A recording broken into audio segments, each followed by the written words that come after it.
Bonjour et bienvenue sur Français avec Dounia.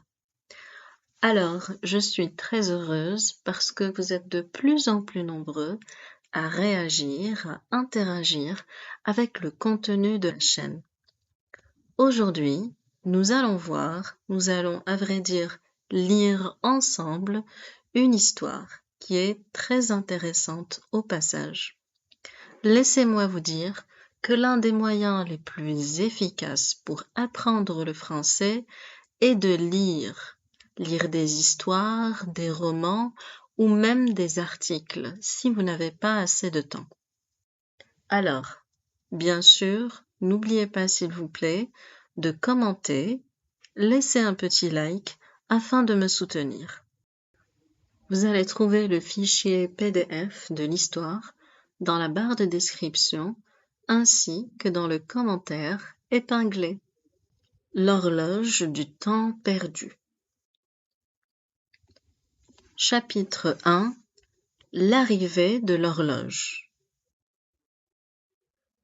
La petite ville de Clairbois était réputée pour sa tranquillité et son charme intemporel. Les rues pavées, bordées de boutiques aux devantures pittoresques, semblaient figées dans le temps. Rien de palpitant ne se passait ici. Du moins, jusqu'à ce jour ensoleillé où une mystérieuse horloge antique apparaît soudainement sur la place centrale. Daniel Martin, le jeune horloger, ne pouvait croire ses yeux en regardant l'horloge. Elle était gigantesque, presque aussi haute que les bâtiments environnants, avec un cadran en marbre blanc strié d'or. Les aiguilles en cuivre brillaient sous les rayons du soleil. Les habitants de Clairbois se rassemblèrent autour de l'horloge, les yeux écarquillés d'émerveillement. Personne ne savait d'où elle venait, ni comment elle était arrivée là. Les rumeurs circulaient et chacun y rajoutait son petit grain de sel.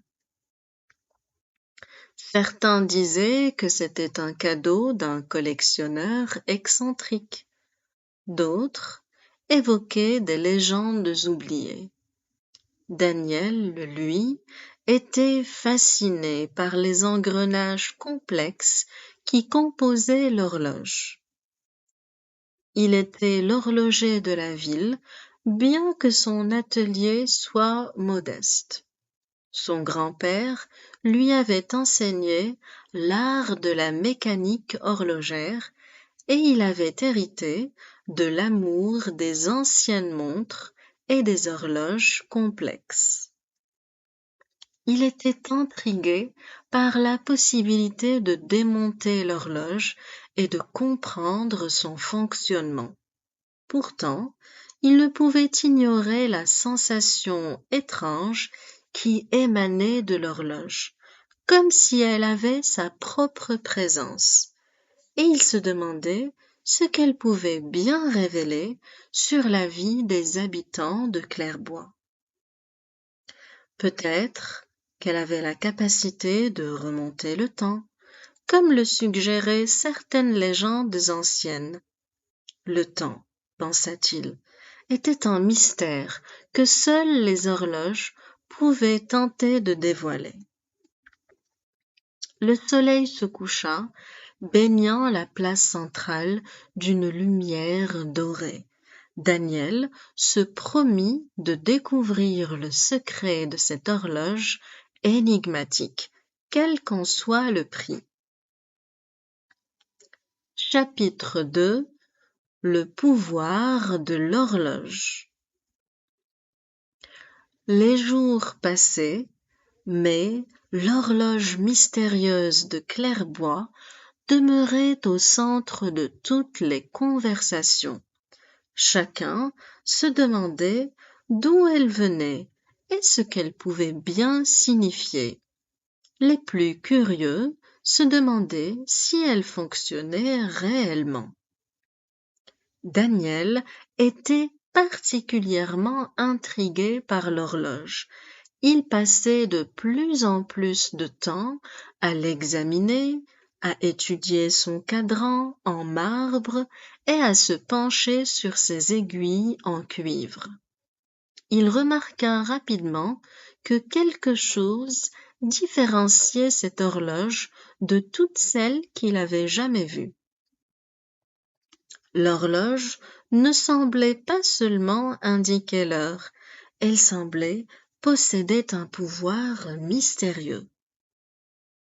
Un après-midi, alors que le soleil se couchait sur Clairbois, Daniel fit une découverte extraordinaire. En tâtonnant à l'arrière de l'horloge, il trouva une petite trappe qui était bien dissimulée. Elle s'ouvrit doucement pour révéler un mécanisme complexe. Daniel retint son souffle en observant les engrenages délicats qui animaient l'horloge. L'horloger sortit prudemment une petite clé de sa poche et décida de l'insérer dans le mécanisme. Il tourna la clé avec une extrême précaution, et les aiguilles de l'horloge commencèrent à se mettre en mouvement. Mais pas dans le sens attendu. Elles tournaient à l'envers. La stupéfaction envahit Daniel. L'horloge était en train de remonter le temps. À travers les vitres du cadran, il vit des scènes de la vie de Clairbois se dérouler devant ses yeux ébahis. Des enfants qui redevenaient de petits bébés, des arbres qui reprenaient racine, et même des bâtiments qui se déconstruisaient pour redevenir un tas de briques et de poutres. Il se précipita pour arrêter l'horloge en tournant à nouveau la clé dans l'autre sens. Le temps sembla reprendre son cours normal, mais Daniel était abasourdi. L'horloge avait le pouvoir de manipuler le temps. Cette découverte suscita une série de questions. Quel était le but de cette horloge? Qui l'avait créée et pourquoi? Et que se passerait-il si ce pouvoir était utilisé à mauvais escient? Daniel décida de garder cette découverte pour lui, du moins pour l'instant. Il se sentait à la fois fasciné et inquiet. L'horloge possédait un pouvoir extraordinaire, mais il ne pouvait s'empêcher de se demander quelles en seraient les conséquences pour les habitants de Clairbois. Le conflit intérieur de Daniel. Les jours qui suivirent la découverte du pouvoir de l'horloge furent marqués par l'indécision de Daniel. Il ne pouvait pas chasser de son esprit les images des aiguilles de l'horloge tournant à l'envers, remontant le temps comme si elles avaient le pouvoir de défaire le passé. Chaque nuit, Daniel passait des heures à étudier le mécanisme de l'horloge dans son petit atelier. Il avait ouvert le carnet ancien qu'il avait trouvé à l'intérieur de celle-ci, espérant y trouver des réponses à ses questions. Les notes et les croquis étaient détaillés, mais ils ne faisaient que renforcer le mystère. Le carnet expliquait que l'horloge avait été cachée il y a des siècles par un groupe de sages pour protéger la ville de Clairbois. Elle était censée être un gardien du temps, une sorte de miroir de la conscience collective de la communauté. Lorsque l'horloge avait été dévoilée, elle devait révéler les souvenirs et les secrets enfouis des habitants, à la fois pour les guider vers la vérité et pour les confronter à leur propre histoire. Daniel était partagé. D'un côté, il était fasciné par la puissance de l'horloge et par les possibilités qu'elle offrait. De l'autre, il ressentait une grande responsabilité envers les habitants de Clairbois. Il savait que l'utilisation du pouvoir de l'horloge avait des conséquences, mais il ne pouvait pas s'empêcher de se demander si elle pouvait aussi avoir un côté positif.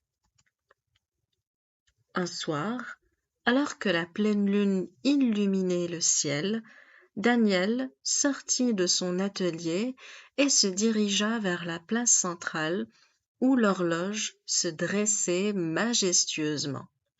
Il resta là, en contemplation, se demandant s'il devait prendre une décision. Finalement, il comprit qu'il ne pouvait pas garder ce secret pour lui. Il se devait de partager sa découverte avec la communauté de Clairbois. L'horloge ne lui appartenait pas, elle appartenait à la ville et à ses habitants. Il était temps pour eux de décider comment ils voulaient gérer ce pouvoir. Daniel rentra chez lui avec un sentiment de soulagement, mais aussi d'appréhension. Il savait que les prochains jours apporteraient des défis et des décisions difficiles. La petite ville de Clairbois était sur le point de faire face à une vérité qu'elle n'avait jamais imaginée. Chapitre 4 Le secret du passé. Le lendemain, Daniel Martin se réveilla avec un mélange de nervosité et de détermination. Il savait qu'il devait révéler l'existence de l'horloge et de son pouvoir à la communauté de Clairbois. Le mystère de l'horloge était devenu un fardeau trop lourd à porter, et il ne pouvait plus garder le secret. Daniel se rendit à la mairie de la ville où un conseil de citoyens avait été convoqué pour discuter de la situation. La salle était remplie de visages inquiets et curieux. Il prit une profonde inspiration et s'avança pour prendre la parole. « Chers habitants de Clairbois, commença-t-il, je vous ai réunis ici aujourd'hui pour vous parler d'une découverte extraordinaire que j'ai faite récemment. Il s'agit de l'horloge qui est apparue sur la place centrale.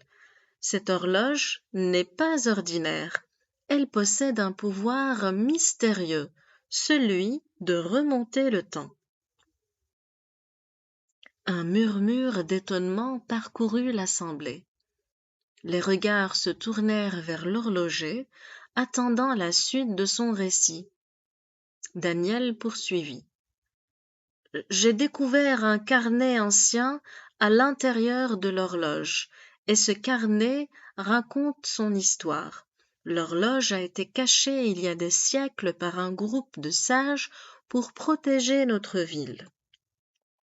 Elle est censée être un gardien du temps, un moyen de confronter les habitants de Clairbois à leur propre histoire, à leurs souvenirs et à leurs secrets enfouis. » Une atmosphère de suspense emplissait la salle. Les habitants de Clairbois commençaient à comprendre l'importance de cette révélation. Daniel poursuivit. Cependant, le pouvoir de l'horloge n'est pas sans conséquences. Lorsque le temps est remonté, les souvenirs et les secrets des habitants sont révélés, mais cela peut aussi bouleverser nos vies, nos relations et notre harmonie. J'ai décidé de partager cette découverte avec vous car je crois que l'horloge ne m'appartient pas. Elle appartient à la communauté de Clairbois.